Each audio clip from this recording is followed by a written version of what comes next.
नमस्कार। आज हम संस्कृत के धातु रूपों के बारे में चर्चा करेंगे। कक्षा 6, 7 और 8 के पाठ्यक्रम के अनुसार धातु रूपों की 5 प्रकार की लकारें हमारे पाठ्यक्रम में शामिल की गई हैं।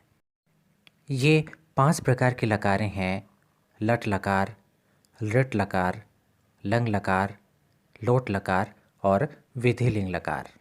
इसमें लट लकार वर्तमान काल से संबंधित लकार मानी जाती है, जैसे बालक पढ़ता है या बालक पढ़ रहा है।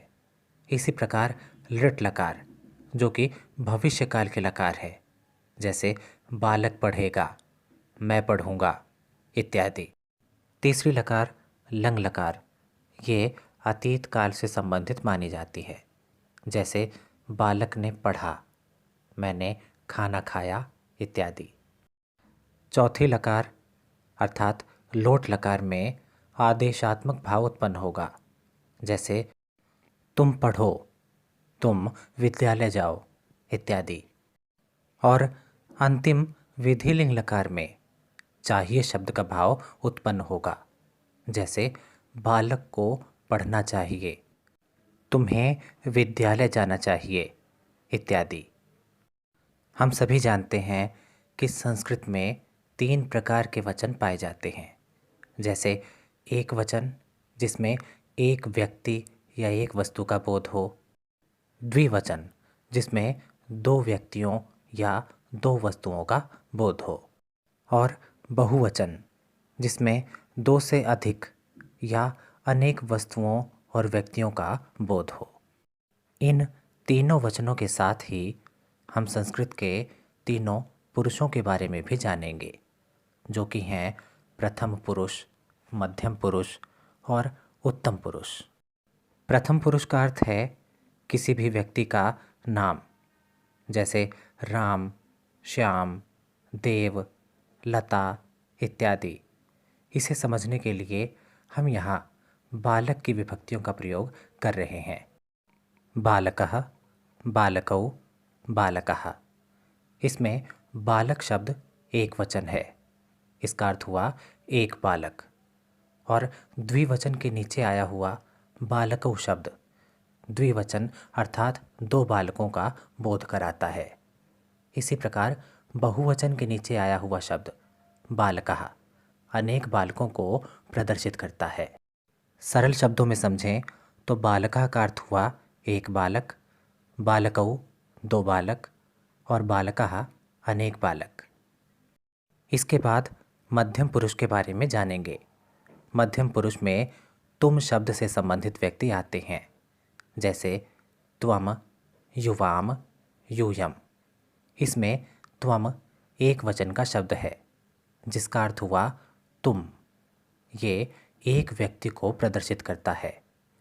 इसी प्रकार युवाम द्विवचन का शब्द है, जिसका अर्थ हुआ तुम दोनों। और बहुवचन का शब्द यूयम, इसका अर्थ हुआ तुम सभी। उत्तम पुरुष स्वयं से संबंधित माना जाता है, जैसे अहम, आवाम, वयम।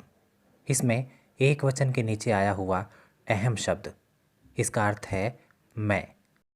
द्विवचन के शब्द आवाम का अर्थ हुआ हम दोनों, और बहुवचन के वयम, इसका अर्थ हुआ हम सभी। संस्कृत के तीनों वचन और तीनों पुरुषों को समझने के पश्चात चलिए अब लकारों की ओर बढ़ते हैं।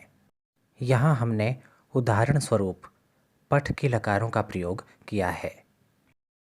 पहले हम लट लकार अर्थात वर्तमान काल के लकार को समझेंगे।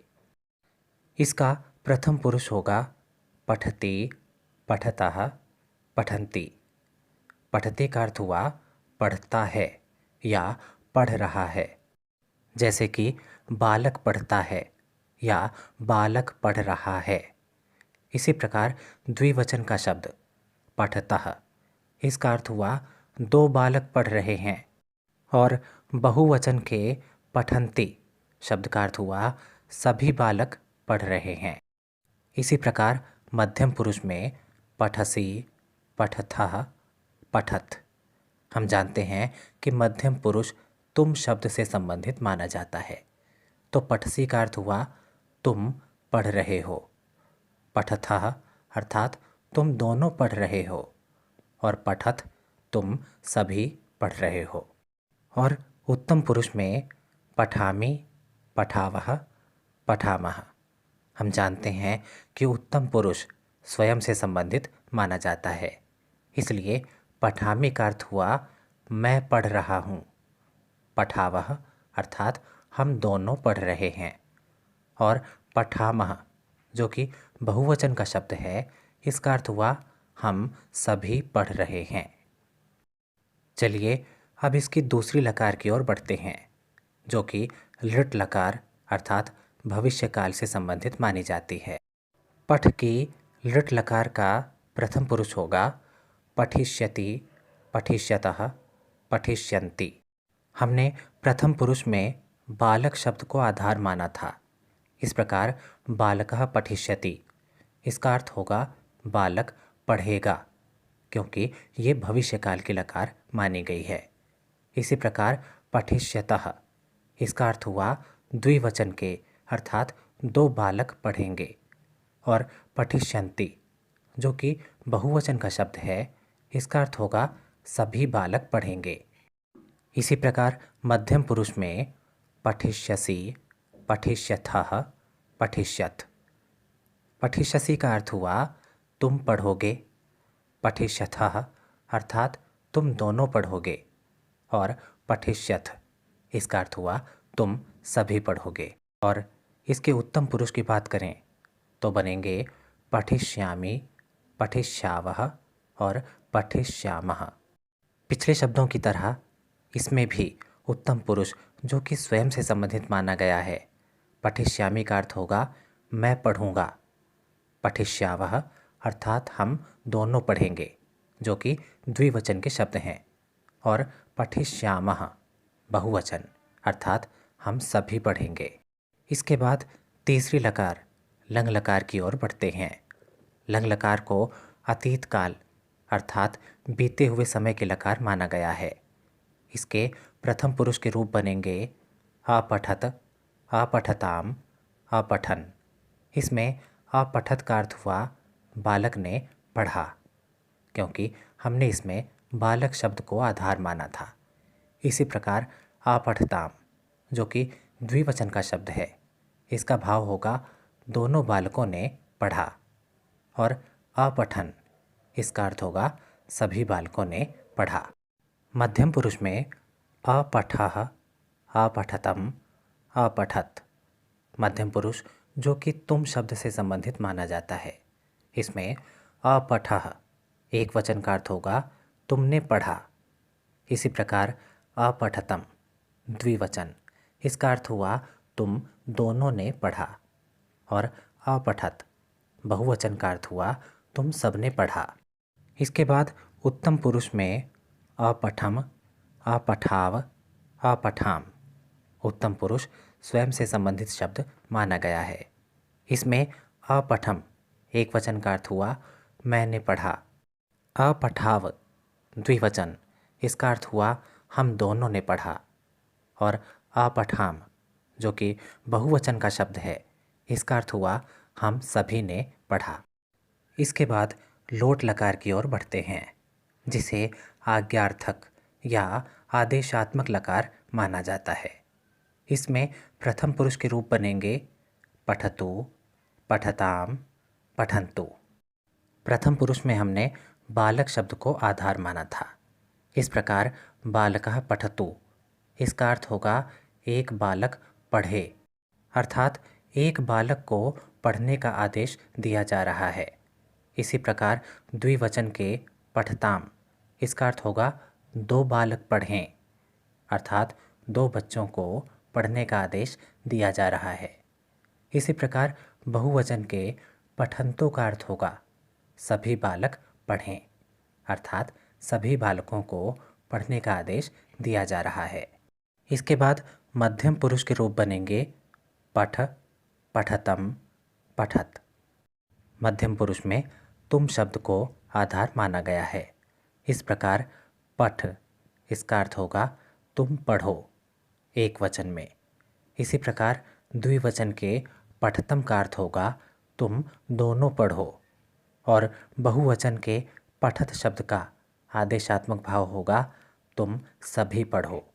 और उत्तम पुरुष के रूप होंगे पठानी, पठाव, पठाम। उत्तम पुरुष अर्थात स्वयं से संबंधित शब्द। इसमें पठानी का अर्थ होगा मैं पढ़ूं, और पठाव इसका द्विवचन का अर्थ होगा हम दोनों पढ़ें, और पठाम जो कि बहुवचन का शब्द है इसका अर्थ होगा हम सभी पढ़ें। यहाँ ध्यान देने वाली बात है कि लोट लकार में कहीं भी विसर्ग का प्रयोग नहीं हुआ है। चलिए अब हमारे पाठ्यक्रम की अंतिम लकार अर्थात विधिलिंग लकार की ओर बढ़ते हैं। विधिलिंग लकार में चाहिए शब्द का भाव उत्पन्न होता है, जैसे कि इसके प्रथम पुरुष में पठेत, पठेताम, पठेयुः। इसमें यदि बालक के रूपों को जोड़ा जाए तो पठेत का अर्थ होगा एक बालक को पढ़ना चाहिए। पठेताम जो कि द्विवचन का शब्द है इसका अर्थ होगा दो बालकों को पढ़ना चाहिए। और पठेयुः अर्थात बहुवचन के शब्द का अर्थ होगा सभी बालकों को पढ़ना चाहिए। इसी प्रकार मध्यम पुरुष में पठे, पठेतम, पठेत। इसमें पठे का अर्थ होगा तुम्हें पढ़ना चाहिए, क्योंकि मध्यम पुरुष को तुम शब्द का आधार माना गया है। इसी प्रकार द्विवचन के पठेतम का अर्थ होगा तुम दोनों को पढ़ना चाहिए, और बहुवचन के पठेत का अर्थ होगा तुम सभी को पढ़ना चाहिए। इसी प्रकार इसके उत्तम पुरुष की बात करें तो इसके रूप होंगे पठेयम, पठेव और पठेम। उत्तम पुरुष अर्थात स्वयं से संबंधित शब्द। इसमें पठेयम का अर्थ होगा मुझे पढ़ना चाहिए। इसी प्रकार द्विवचन के पठेव का अर्थ होगा हम दोनों को पढ़ना चाहिए, और बहुवचन के पठेम का अर्थ होगा हम सभी को पढ़ना चाहिए। तो ये थे संस्कृत के धातु रूप, जिनकी पांचों लकारों को हमने सरल तरीके से समझा। आशा है आपको ये धातु रूप अच्छे से समझ में आ गए होंगे। धन्यवाद।